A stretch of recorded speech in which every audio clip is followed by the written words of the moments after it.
شروع اللہ کے نام سے جو بڑا مہربان اور نہایت رحم والا ہے۔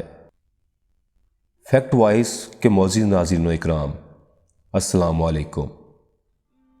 دنیا کی بڑی بڑی سلطنتوں سے ایک ہے جس نے 1526 سے 1857 تک پورے جنوبی ایشیا پر حکومت کی۔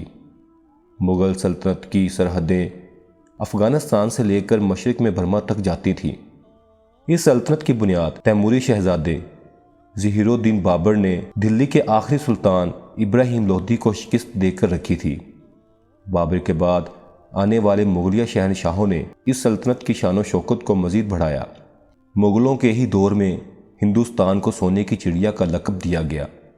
ایک وقت تھا جب مغل لشکر کے جاہو جلال سے دنیا لرزتی تھی، مگر پھر اس دنیا نے ایک ایسا بھی وقت دیکھا کہ جب اسی مغلیہ سلطنت کا آخری بادشاہ بہادر شاہ ظفر اپنی زندگی کے آخری ایام میں اپنے انگریز پہرے دار سے کھلے آسمان میں سانس لینے کی اجازت مانگ رہا تھا، مگر اسی عظیم الشان سلطنت کے فرما روا کوئی اجازت بھی نہیں دی گئی اور اس نے اسی اندھیری کوٹری میں جان دے دی جس میں وہ قید تھا۔ ایسا تابناک عروج اور پھر ایسا بھیانک زوال، اس کے پیچھے کیا راز تھا؟ کیا یہ انگریزوں کی کوئی سازش تھی یا اندرونی بغاوت جس نے اپنے وقت کی عظیم الشان سلطنت کو کھوکھلا کر دیا تھا؟ نہیں عزیز دوستو، ایسا کچھ بھی نہیں تھا، بلکہ یہ مغلوں کے اپنے کول و فیل تھے جس کی وجہ سے پورا کا پورا ہندوستان مٹھی بھر انگریزوں کا غلام بن کر رہ گیا۔ آئیں آج ہم ایک ایسے ہی مغل بادشاہ کی بات کرتے ہیں جس کی حرکات و سکنات پر ہنسا جائے یا رویا جائے سمجھ میں نہیں آتا۔ اس شہزادے کا نام روشن اختر تھا۔ وہ شاہ جہاں کا بیٹا تھا اور شاہ عالم بہادر شاہ اول کا پوتا تھا۔ سید برادران نے اسے جیل سے رہا کروایا اور 17 ستمبر 1719 کو تخت پر بٹھا دیا۔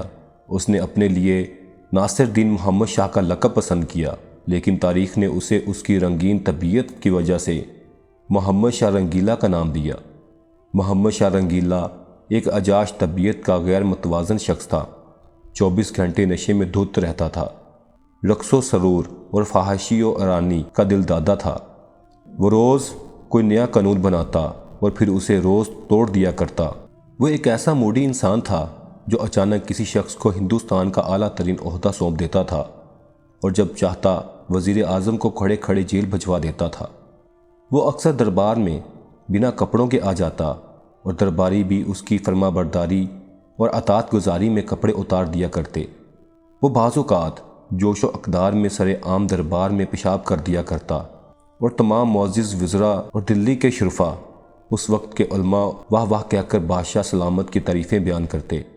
وہ بیٹھے بیٹھے حکم دیتا کہ کل تمام درباری زنانہ کپڑے پہن کر آئیں اور فلاں فلاں وزیر پاؤں میں گھنگرو باندھیں گے، اور وزراء اور درباریوں کے پاس انکار کی کوئی گنجائش نہیں ہوتی تھی۔ وہ دربار میں آتا تھا اور اعلان کر دیتا تھا کہ جیل میں بند تمام مجرموں کو آزاد کر دیا جائے اور اتنے ہی تعداد کے برابر مزید لوگ جیل میں ڈال دیے جائیں۔ بادشاہ کے حکم پر سپاہی شہروں میں نکلتے تھے اور انہیں راستے میں جو بھی شخص ملتا تھا وہ اسے پکڑ کر جیل میں پھینک دیتے تھے۔ وہ وزارتیں تقسیم کرنے اور خلعتیں پیش کرنے کا بھی شوقین تھا۔ وہ روز نئے 5 لوگوں کو وزیر بناتا تھا اور 150 لوگوں کو شاہی خلعت پیش کرتا تھا اور اگلے ہی دن یہ وزارتیں اور خلعتیں واپس لے لی جاتی تھیں۔ وہ طوائفوں کے ساتھ دربار میں آتا تھا اور ان کے بازوؤں، ٹانگوں اور پیٹ پر لیٹ کر کاروبار سلطنت چلاتا۔ وہ قاضی شہر کو شراب کے ساتھ وضو کرنے پر مجبور کرتا تھا اور اس کا حکم تھا کہ ہندوستان کی ہر خوبصورت عورت بادشاہ کی امانت ہے اور جس نے اس امانت میں خیانت کی اس کی گردن جسم سے جدا کر دی جائے گی۔ اس نے اپنے دور میں اپنے عزیز ترین گھوڑے کو وزیر مملکت کا اسٹیٹ دے دیا تھا اور یہ گھوڑا شاہی خلعت پہن کر وزراء کے ساتھ بیٹھتا تھا۔ جب ایران کے بادشاہ نادر شاہ نے ہندوستان پر حملہ کیا تو اس وقت ہندوستان پر یہی محمد شاہ رنگیلا حکمران تھا۔ محمد شاہ رنگیلے کے پاس 1 لاکھ سے زائد فوج موجود تھی، جبکہ اس کے مقابلے میں ایران کے بادشاہ نادر شاہ کے پاس 55,000 فوجی موجود تھے۔ لیکن کہاں وہ جند و جدل کا ماہر نادر شاہ اور کہاں ہمارے مغلیہ رنگیلے صاحب۔ یہ جنگ دلی سے کچھ کلومیٹر دور کرنال کے مقام پر ہوئی تھی۔